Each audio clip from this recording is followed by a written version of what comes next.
Straight out to the Lion's Den. We've got a fiery panel tonight. Did the prosecutors prove that George Zimmerman was a wannabe cop? Frustrated because he never actually managed to get a badge and become a real cop. And I'm going to start with Tanya Young-Williams.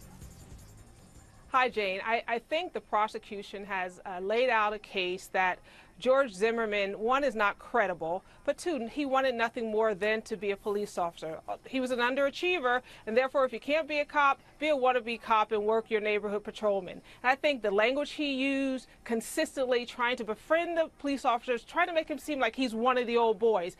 I think the prosecutor has clearly shown that this was George's desire and his goal in life. Frank Taffy, former neighbor of George Zimmerman, friend and supporter. You know, Jane, first of all, George was a volunteer.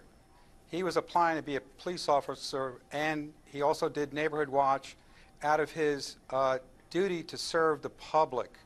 He had a desire to make sure the safety of everybody concerned in our neighborhood, no matter what. And I think it's great that they did bring it out because it shows the true George, that he wanted to be into a position where he could serve his community. And isn't that all what law enforcement does, to serve their community? Is this what he did, ultimately serve his community by shooting a teenager who turned out to be not doing anything wrong and was gunned down and shot dead? Is that, let me go to Kelly Sandin, former prosecutor of Chicago. You nailed it. Absolutely not. This guy is a wannabe. He absolutely was hungry for power. It's ridiculous. He kept getting turned down. He was trying alternate routes. He went above and beyond anything a logical and reasonable citizen would do. There's not a question pending. He was not. No. He's a wannabe. Well, Frank, he's a wannabe. Not at all. Let's give everybody a chance first. Evangeline Gomez, criminal defense attorney out of New Absolutely not, Jane Velez. We heard the state's own witness say, guess what? He was offered a position as a patrolman where he would have been driving around in a marked car, and he would have had powers like a police officer. And guess what? George Zimmerman said no.